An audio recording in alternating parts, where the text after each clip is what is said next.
Hi friends, நம்ம TNPSC வெற்றி பயிற்சி சேனலில் இன்றைக்கி தமிழ் நியூ சிலபஸ் யூனிட் 7ல் இருக்கக்கூடிய திருக்குறள் அதிகாரங்கள் விருந்தோம்பல் மற்றும் அரண் வலியுறுத்தல் இந்த 2 அதிகாரத்திற்குமான கேள்விகள் இது வரைக்கும் கேட்டிருக்கிறது ப்ளஸ் எப்படிலாம் கேட்பாங்க அப்படின்றது தான் இன்றைக்கி நம்ம இந்த வீடியோவில் பார்க்க போகிறோம்.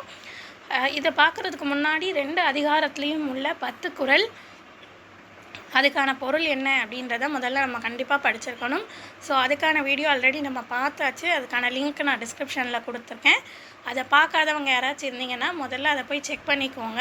ஃபஸ்ட்டு 10 குறள் அதுக்கான பொருள் என்னென்னன்றதை படித்து முடிச்சுட்டு அதில் உள்ள கேள்விகளை கண்டினியூ பண்ணுங்கள். முதல்ல நம்ம விருந்தோம்பல் அந்த அதிகாரம் பார்க்கலாம். இல்லறத்தை போற்றி வாழ்வது யாரை வரவேற்று அவருக்கு வேண்டிய உதவிகளை செய்வதற்காகவே என்று வள்ளுவர் கூறுகிறார் அப்படின்னா விருந்தினராக வந்தவரை வெளியே விட்டுவிட்டு சாகாத மருந்தாக இருந்தாலும் அதனை தான் மட்டும் உண்பது விரும்பத்தக்க எதுவாக இருக்காது அப்படின்னு வள்ளுவர் சொல்கிறாரு. அப்படின்னா பண்பாக இருக்காது. நாள்தோறும் வரும் விருந்தினரை வரவேற்று போற்றுபவரின் வாழ்க்கை எதனால் துன்புற்று கெடுவதில்லை என வள்ளுவர் கூறுகிறார். அப்படின்னா வறுமையால். முகமலர்ச்சியுடன் தன் வீட்டிற்கு வரும் விருந்தினரை போற்றுபவன் இல்லத்தில் யார் மனமகிழ்ந்து குடியிருப்பாள் அப்படின்னா திருமகள் மனமகிழ்ந்து குடியிருப்பாள்.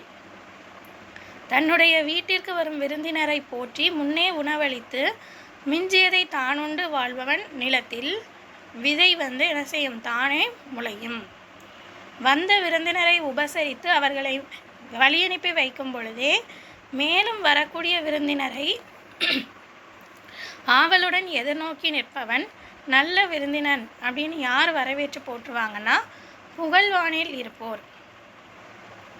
விருந்தினராக வந்தவரை எண்ணி பார்த்து விருந்தோம்பலை நம்ம எப்படி கருதலாம் அப்படின்னு சொல்கிறாங்கன்னா வேள்வியாக கருதலாம்.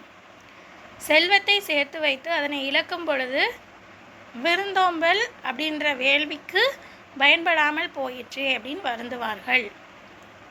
விருந்தினரை வரவேற்று போற்ற தெரியாத அறிவற்றவர்கள் எவ்வளவுதான் பணம் படைத்தவர்களாக இருந்தாலும் எப்படி கருதப்படுவார்கள், தரித்திரம் பிடித்தவர்களாகவே கருதப்படுவார்கள். விருந்தினரின் முகம் எப்போது வாடும் அப்படின்னா நம் முகம் மாறினால். முகர்ந்து பார்த்த உடனே வாடிவிடக்கூடிய மலர் எதுனா அனிச்ச மலர். நம் முகம் மாறினால் விருந்தினர் உள்ளம் வாடிவிடும் என்பதற்கு உவமையாக வள்ளுவர் எந்த மலரை ஒப்பிட்டு கூறுகிறார் அப்படின்னா அனிச்ச மலர். இதில் உள்ள சொற்பொருள் பாருங்க. வேளாண்மை உபகாரம், பருவந்து வருந்துதல், சாவா மருந்து அமிழ்தம், செய்யால் திருமகள், இல் வீடு, வித்து விதை, மிச்சில் மிசைவான், மிகுதியை உண்பவன், பரிந்தோம்பி வருந்தி காத்து. அடுத்து அரண் வலியுறுத்தல் அந்த அதிகாரத்தில் உள்ள கேள்விகள்.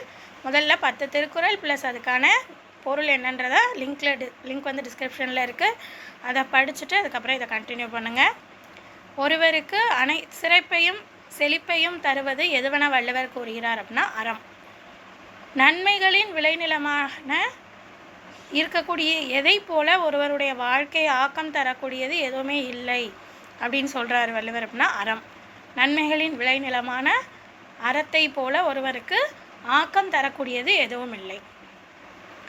செய்யக்கூடிய செயல்கள் எவையாயினும் அதனை எல்லா இடங்களிலும் தொய்வில்லாத எந்த வழியில் செய்யணும் அப்படின்னா அற வழியில் செய்யணும். தன் மனதில் எது குற்றமில்லாதவனாக இருப்பதே அறமான வள்ளுவர் உரைக்கிறார். அப்படின்னா குற்றமில்லாதவனாக இருப்பதே அறமென வள்ளுவர் கூறுகிறார். அறவழிக்கு பொருந்தாதவைகள் எதெல்லாம் அப்படின்னு சொல்கிறாரு வள்ளுவர். அப்படின்னா 4 இது இருக்குது. பொறாமை, ஆசை, கோபம், கடுஞ்சொல். பிறகு பார்த்து கொள்ளலாம் என்று நாள் கடத்தாமல் அறவழியை மேற்கொண்டால் அவர் இறந்த பின் கூட எவ்வாறு அதை நிலைத்து நிற்குமென வள்ளுவர் கூறுகிறார். அப்படின்னா எவ்வாறு அப்படின்னா அழியா புகழை அது அவருக்கு தர மாதிரி அது நிலைத்து நிற்கும். யார் பல்லக்கில் உட்கார்ந்து செல்பவர்களைப் போல வாழ்க்கையில் வரும் இன்ப துன்பங்கள் இரண்டையும் எளிதாக கருதி மகிழ்வுடன் பயணத்தை மேற்கொள்வார்கள் அப்படின்னா அறவழியில் நடப்பவர்கள். நற்செயல்களில் ஈடுபடுபவர்களுக்கு வாழ்க்கை பாதையை சீராக்கி அமைத்து தரும் கல்லாக எது இருக்கும் அப்படின்னா அவர்களுடைய நற்செயல்கள் இருக்கும். தூய்மையான நெஞ்சுடன் எவ்வழி வாழ்க்கையில் வருகின்ற புகழால் ஏற்படுவதே இன்பமாகும் அப்படின்னா அறவழி வாழ்க்கையில். பழிக்கத்தக்கவைகளை செய்யாமல் பாராட்டத்தக்க அறவழி செயல்களில் நாட்டம் கொள்வது ஒருவருக்கு எதனை சேர்க்கும் அப்படின்னா புகழை சேர்க்கும்.